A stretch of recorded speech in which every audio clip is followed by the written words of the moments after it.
Henshin! Di 2 episode kedepannya kita akan berfokus dengan permasalahan antara dua ciwi di serial Revice ini, yaitu Sakura Igarashi dan juga Ahulera. Di balik paras mereka berdua yang memanjakan mata, tentunya banyak netizen yang pada skeptis. Gak usah heran, Ana juga termasuk, karena saga di antara dua wanita ini tuh kadang sulit untuk dimengerti ya. Jadi banyak netizen memilih buat lepas tangan. Jadi setelah menonton episode 32 dan kemungkinan yang bakal terjadi ke depannya, Ana coba memahami dan bisa dibilang menarik lah ya, lumayan. Gak menarik amat tapi gak buruk juga, just okay lah. Dan mohon maaf di video kali ini Ana gak pakai facecam dulu ya guys. Jadi badan lagi kurang fit gara-gara nyubuh sampai pagi mulu, genjar deadline dan juga kerjaan. Tapi tenang saja teman-teman ya, pembahasannya tetap nggak males-malesan dan pastinya banyak teori-teori yang menarik juga buat dibahas. Nih dengerin, suara Ana juga penuh semangat nih untuk episode 32 ini. Jadi langsung saja kita bahas Kamen Rider Revice episode 32. Sebelumnya kita mulai dulu dari hal yang dikuak di episode 31 kemarin dan cukup bikin mind blowing ya. Tapi kenapa ya respon netizen itu pada biasa aja ya, padahal udah tak bahas semaksimal mungkin beserta teori-teori dan prediksi sampai ke dalam-dalamnya. Ayo dong semangat nontonnya dan jangan lupa juga diskusi ya. Ana suka sih dengan respon pertama Iki soal permasalahan ini. Jadi dia itu nggak desperate, nggak stres, nggak berlarut-larut. Mungkin efeknya belum kerasa banget juga ya, karena masih di awal-awal ini teorinya diceritakan ya. Kan kita juga baru dikenalin dari si kasusnya si Ziko, dimana si Iki tuh lupa dia mencederai si Jiko. Nah, bagusnya di sini si Iki tuh membalas dengan kalimat yang singkat tapi tegas. Katanya ini sudah takdirku menjadi Kamen Rider. Ini nohok sih katanya ya. Ya kalau kita kesinambungkan ini memang salah satu resiko yang menjadi pahlawan ya. Jadi dia udah kayak siap lah, lebih siap si Iki ini dengan resiko-resikonya. Vice juga suportif banget, berusaha menghibur Iki dengan ngegambar si Iki di foto keluarga Igarashi yang Ikinya itu sudah menghilang. Mungkin untuk sebagian orang kocak ya, wah kocak gambaran Ikinya kayak begitu ya. Tapi Ana ngerasa sedih di sini. Beneran kejadian itu ya, si Iki lupa sama semuanya, jamin baru kerasa sedihnya ya. Tapi di sini aja Ana udah ngerasa sedih gitu ya, kayak terharu gitu ya, segitu suportifnya juga si Vice. Tapi ini bisa jadi ngasih tanda juga sih ya, kalau Iki bener-bener bakal lupa sama keluarganya nantinya, dia itu bisa lihat foto yang udah digambar ini, begitu ya. Nah, sekarang soal si Genta yang tiba-tiba dia itu kembali ingatannya. Akhirnya diceritakan lagi di sini ya, muncul lagi bapaknya ini, walau sedikit banget teman-teman dan nggak menguak apapun. Jadi di sini tuh cuma dikasih tahu dia itu nggak direhab di Phoenix, tapi di Weekend. Ini juga karena konfliknya dengan Vel memanas lagi ya. Jadi Vel itu kan belum mati ya, dan belum tahu juga sembunyi di mana nih para pihak-pihak protagonis atau si Weekendnya. Jadi ini juga memberikan tempat yang aman juga buat si Genta sekalian. Sakura yang terlihat galak ya sama bapaknya, kepalanya suka dikeplak lah. Ternyata diperlihatkan sisi anak yang masih sayang dan peduli sama bapaknya. Tapi ada yang sedikit terlihat aneh dari si Genta ini ya. Jadi paras mukanya itu nggak seperti yang biasanya. Mungkin karena efek ingatannya juga yang kembali ya. Tapi kita belum tahu nih bagian mana nih yang kembali ya. Oke. Dan lanjut, ini dia main dish di episode ini, yaitu konflik antara Sakura dan juga Ahulera. Sakura sih sebenarnya udah bodo amat ya, dia nggak mau ngelawan si Ahulera. Nah, Ahulera ini terlihat dia di titik ini tuh menjadi karakter yang mencoba mencari goalsnya itu kemana. Ngerti kan maksudnya? Jadi walau nggak buruk-buruk amat, Ana merasa oke-oke aja sih dengan konklusi yang diambil Ahulera setelah meninggalkan Deadman ini. Jadi saat pertarungan pertama terjadi di episode ini, secara mengejutkan Sakura yang kalah. Berantemnya juga di God itu ya, langsung basyah deh itu Sakura. Jadi pas mau ngejurus atau mengeluarkan beberapa ability, malah nggak bisa. Kita juga sebagai penonton pasti menduga-duga, gara-gara efek Tuan Gifu bangkit nih, jadi ngefek juga ke si Lovekov. Apakah dari drivernya, dari Libera Driver? Nah, setelah Libera Driver ini diperiksa, tidak ada kendala apapun. Jadi ternyata bukan karena dua hal itu. Ini karena Sakura yang ragu. Jadi Lovekov yang merupakan iblisnya si Sakura adalah wujud kelemahannya Sakura. Karena selama bertarung dengan si Ahulera, si Sakura ini terlihat ragu ya, otomatis membuat iblisnya Akashi Lovekov ini tuh melemah.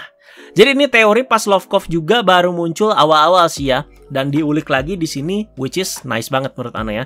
Jadi ini masalah permasalahannya. Jadi iblisnya Akashi Lovekov ini merupakan wujud kelemahannya si Sakura.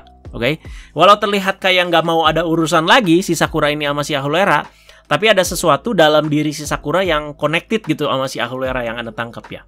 Dan di tengah kebingungannya ini, Sakura itu meminta bantuan ke abangnya, si Iki ya, agar bisa memisahkan Ahulera dengan Deadman-nya dan menjadi manusia kembali. Kirain Ana harus pakai Volcano, tapi ternyata Thunder Gale bisa-bisa aja memisahkan bentuk Deadman dan juga manusianya ya. Si Ahulera jelaslah marah karena hal ini. Jadi setelah dijelaskan oleh Tamaki, Ana juga udah nangkep maksudnya ini kemana. Sayang Sakuranya belum di sini ya. Jadi kenapa Ahulera itu ingin sekali bertarung sungguh-sungguh dengan si Sakura? Karena ini tuh permasalahan pride atau harga diri. Jadi sebagai mantan big bossnya Deadman dan dia juga punya ketertarikan sama si Sakura. Jadi sebenarnya soal hal-hal ini tuh agak susah dijelaskan ya lewat kata-kata. Tapi bagi kalian yang nonton harus ngerasain feel-nya sendiri sih, pasti ngerti ya. Jadi menurut Ana ini permasalahannya lebih logis dibanding Sakura yang bingung di awal-awal episode Revice sebelum dia jadi Kamen Rider. Itu mah Ana juga benar-benar bingung mau nih cewek apa Anda gitu ya. Nah di sini Ana bisa lebih mencerna lah ya di saganya ini. Dan flashback soal Ahulera dulu memang sejak kecil udah diurus dan didoktrin oleh Deadman, jadi nilai tambah aja ya. Agak ngeri juga ya itu main petak umpet sama orang-orang berkerudung hitam nutupin muka gitu Pak. Mending kabur aja kalau Ana ya. Nah ini bukan membela ya, tapi Ana lihat tujuan Sakura juga baik di sini sebenarnya. Nggak ada salahnya bikin Ahulera itu jadi manusia lagi. Udah gitu mungkin dia pikir ya mungkin gue bisa temenan nih sama si Ahulera setelah dia jadi manusia lagi. Apalagi Iki juga ngajak ke pemandian kan. Ngajak ke pemandian ya buat mandi sendiri lah. Masa mandi bareng, saya juga mau kalau kayak begitu Pak. Jadi tujuan dari Sakura ini juga mendapat banyak pendapat kontra dari pihak Weekend ya. Terutama dari Pak Ushijima dan juga Masumi Karizaki. Jadi walau sudah dipisahkan dalam arti diselamatkan, nyawa si Ahulera ini belum tentu dia itu bisa hidup seperti biasa. Siapa tahu punya rasa trauma, terus juga rasa dendam, penyesalan, dan juga kebingungan. Jadi mending diberesin aja lah sekalian, udah dimampusin sekalian. Menurut Anda pendapat dari pihak Weekend ini tuh cukup bagus loh ya, dimana ngasih point of view yang berbeda juga ya. Jadi kayak gimana ya mikirnya tuh, oh ada benernya juga ya kayak gitu. Di sini Sakura ya belum nyampe aja pikirannya ke sana ya, jadi bikin Ahulera jadi agak greget juga gitu. Lu ngerti gak sih maksud gua kayak gitulah ya. Karena konklusi Sakura ini membuat si Lovekov ini menghilang ya, dan juga Libera drivernya itu rusak. Konklusi yang semakin memperjelas ada keraguan besar dalam dirinya si Sakura. Bagian yang kocak di mana si Thunder Gale ini udah mau rider kick ya. Udah rider kick malah ya, udah loncat lah istilahnya. Sakura itu masih sempet lari ke depan Pak. Terus si Iki syukur masih bisa kontrol rider kicknya jadi belok. Jadi sedikit nggak logis gitu ya, dan kocak aja sih menurut Ana itu si Sakura tiba-tiba kok udah ada di situ gitu pakai jurus teleportnya Goku ya. Jadi kita tunggu minggu depan bakalan seperti apa. Untuk konklusi lanjutannya ya memang harus diberesin sama Sakura sendiri ya. Jangan ada sangkut pautnya sama orang lain. Jadi menurut Ana sih ya dia minta tolong Iki ya agak salah juga sih. Cuman kan nggak bisa disalahkan juga Sakura sekali lagi ya. Karena Sakura itu maksudnya baik ya. Ingin membantu gitu ya. Nah semuanya udah tau lah ya. Beres ini si Sakura sama Ahulera ini ya pasti damai gitu. Nah tinggal kita tunggu ini pemecahan masalahnya itu seperti apa. Jadi dua karakter ini tuh udah pasti akur, udah pasti damai. Tinggal kita tunggu pemecahan masalahnya sekali lagi. Cuma relasi Sakura sama Ahulera ini memang mengundang kontroversi juga ya di mata para penonton. Setelah Anda baca-baca komentar juga ya. Gara-gara si Ahulera di preview episode 33 itu ngomong sayang ke si Sakura. Ya kita coba positive thinking aja lah ya. Tepatnya Ana di sini ngajak kalian itu positive thinking Pak ya. Mungkin sayangnya itu sebagai bestie gitu ya. Nggak mungkin sih mestinya Revice yang porsinya itu tontonan anak-anak di minggu pagi memperlihatkan unsur lesbong aka LGBT ya. Kalau di build ada bromance gitu ya ala Sento dan juga si Banjo. Ya ini anggap aja sister romance lah. Oke, sekali lagi ya mencoba positive thinking. Jadi asli ya soal ini rame banget diomongin di medsos. Anda udah lihat ya, wah begini begitu ya. Udahlah. Di sini Anda mau mencoba kalian positive thinking ya.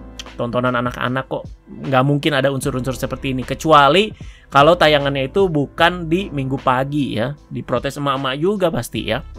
Kalau emang beneran ya gimana ya kalau emang beneran ya Anda juga bakal roasting abis-abisan Pak ya. Karena Tuhan itu menciptakan Adam dan Hawa, bukan Adam dan Budi atau Hawa dan Susi ya. Dan sekarang kita lanjut ke Pak Akaishi guys. So far, apalagi di episode ini, si tua bangka yang perannya jadi antagonis ini lebih ngasih hawa nyebelin daripada intimidating menurut Ana. Nyebelinnya itu karena gimmicknya yang kayak kakek-kakek mesum ya. Jadi si dokter cantik akhirnya tahu juga ya namanya si dokter cantik, yaitu si Mbak Akemi. Di sini dia itu nekat menyelidiki ruang kerja milik Pak Kaishi. Karena memang gerak-geriknya itu mencurigakan ya, apalagi setelah si Mbak Akemi ini di episode minggu lalu lebih tepatnya ya, lihat si Pak Kaishi ini ngobrol sama Vel ya. Nah, di ruang kerjanya ternyata banyak sekali Vice-Time-nya. Waduh, mantap nih Pak Kaishi ya. Jadi ya, ini dia bukan kolektor, bukan pabrik Bandai juga ya ini. Tapi emang ada ya kayaknya ya Vice-Time duplikasi gitu ya. Jadi Kamakiri itu Anda lihat ada 2, Mammoth ada 2, dan lain-lain gitu. Tujuan Pak Kaishi dari kemarin juga mengumpulkan Vice-Time sisa yang sudah terlanjur tersebar di masyarakat ya. Nah, apa tujuannya jika disenambungkan sama Gifu yang baru bangkit? Nah, coba kalian pikirkan ya, Vice-Time sama kebangkitan si Tuan Gifu. Dan ternyata di balik Pak Kaishi yang selalu memakai sarung tangan, terkuak sebuah rahasia. Jadi di tangannya itu ada seperti mata yang ada di patung Tuan Gifu ya, yang di tengahnya itu, yang bisa membuka sebuah portal di mana si Tuan Gifu itu berdiam diri dan juga nge-stun orang. Si mbaknya jadi nggak bisa gerak ya, di stun sama matanya yang di tangannya itu. Udah kayak Danzo aja Pak. Aduh, gimana nih ya nasib Mbak Akemi ya. Aduh, jangan modar dulu dong, soalnya kadang bikin salfok aja nih ya si mbak ya. Dan Daiji yang sekarang saganya itu lebih ke Phoenix udah kayak terlalu open war sama Pak Kaishi sih menurut Ana. Padahal Ana mengharapkan dua karakter ini tuh bisa main cerdik ya, dan dibuka sama perang dingin terlebih dahulu. Cuman ya ini kayak udah terang-terangan gitu, kayak saling gak suka, saling menyudutkan satu sama lain juga ya. Padahal gimana ya, kita tuh lebih ngerasain gitu vibe misterinya ya, dimana Daiji juga lebih berhati-hati, Pak Kaishi juga lebih main intrik gitu ya. Sayang sekali ya udah terang-terangan begini ya. Ya udah guys, kita tunggu aja untuk episode 33 ya.